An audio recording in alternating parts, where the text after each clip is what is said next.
on just like a scale of 0 to 100%, how much do you support Project 2025? I think, like President Trump, I haven't looked all that deeply at Project 2025, but it seems that Democrats on this committee, sort of like Peter Pan and Tinkerbell, if they say Project 2025 enough, their presidential candidate becomes alive again. The temperature inside Congress just hit the boiling point. Ben Shapiro walked into a hearing facing relentless questions on Project 2025, immigration, abortion, and free speech, and what followed was an explosive political showdown packed with sharp exchanges, heated confrontations, and moments that left viewers fiercely divided. Watch this until the end. Mr. Shapiro, thank you for joining us today. I think it is important that you're here as one of the leading conservative voices in the country. And the country has, in the last couple weeks, talked a lot about and Googled Project 2025. It's one of the most Googled search terms right now.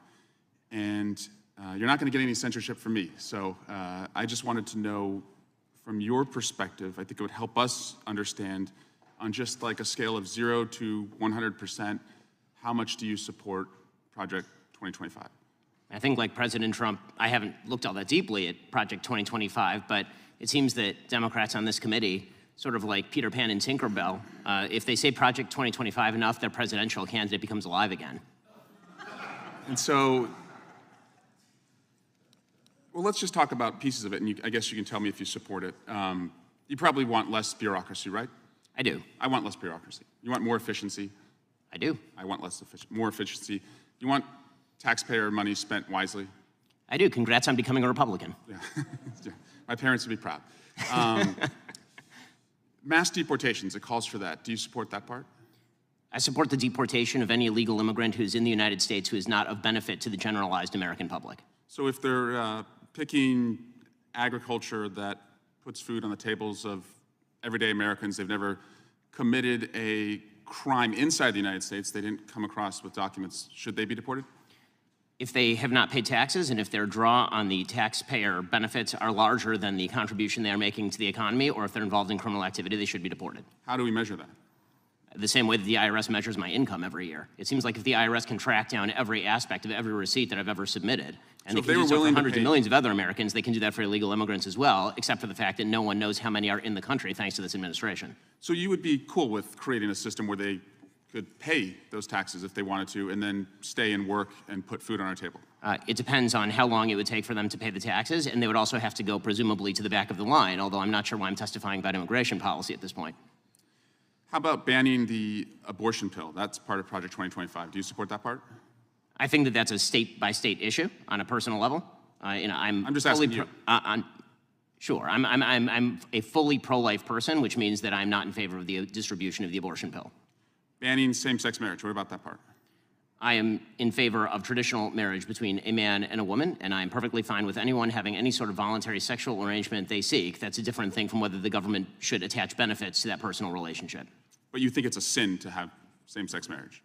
I mean, I'm confused. Are you asking me as a religious Jew what I think about biblically? I'm just asking, is it a sin to be gay? Is it a sin to be gay? I mean, how long do we have here? 2 minutes? I mean, if the basic idea is that sexual orientation is up for government regulation, I'm not in favor of the government regulating the private consenting sexual activity of adults. That is a different thing, once again, from whether the government ought to engage in actual benefits for particular sexual arrangements that adults make. But again, just you to me, is it a sin or not? From a religious Jewish perspective, orientation is not a sin, but activity is. That's also the same perspective of most major religions, so far as I'm aware. Okay. And how about cutting Social Security? Do you support that part of 2025? I'm not sure what Project 2025's position on Social Security is. I'm in favor of the restructuring of Social Security along the lines of privatization and lowering and increasing the retirement age, because you, as well as every other congressperson, knows Social Security is going to go bankrupt, and yet everyone seems to have an interest in lying about it for the next decade and a half until we have to take austerity measures or radically increase inflation or taxes. And bans against books about slavery. Do you support that part about? Why would I possibly be in favor of bans about books about slavery? That would be absolutely ridiculous. What I am in favor of is the idea that school libraries should be able to make decisions along the lines of what exactly is appropriate for, say, a 7th grader and whether they ought to be treated to cartoons and genderqueer. That's not quite the same thing. And just because we found some receipts, you did say, I think homosexual activity is a sin. Yes, I'm a religious Jew, I'm that's sure true. there's a genetic component You to found me sexual out. orientation, but the view of all religious people I know has always been that sexual behavior is something that is up to you. And you said, I may have a desire to sleep with many women, but I do not. I agree with me. Yes, that's true. Congratulations on your, I'm sure it's very hard to restrain yourself. Mr. Chairman, I just want to shift to Alvin Bragg. He was supposed to be here this week, and he's not coming. And Hunter Biden was supposed to testify. Now he's not testifying. We were supposed to have votes on articles of impeachment, and we didn't. And again, we're just wondering, you guys write great press releases, but the payoff seems to never come. And so I guess we will keep waiting, and we'll do hearings like this. And finally, Chairman, you cannot yell fire in a crowded theater, and that's a restriction on speech, as you have recognized before. But you can yell theater in a crowded fire, and you all can continue to do that all you want, and we'll just waste the American people's time. The gentleman's time has expired, and I remind him of the first rule of holes. When you're in one, stop digging. The exchange quickly became one of the most discussed moments of the hearing because it touched on several of the biggest political issues in America today. Rather than focusing only on Project 2025, the conversation expanded into immigration, abortion, same-sex marriage, Social Security, education, and free speech. On Project 2025 itself, one notable moment was Shapiro's statement that he had not examined the plan in great detail. Instead of defending the document point by point, he shifted the discussion toward broader conservative principles such as reducing bureaucracy, improving government efficiency, and limiting federal spending. That distinction became an important part of the exchange, as much of the questioning centered on proposals associated with the project rather than whether Shapiro personally endorsed every recommendation.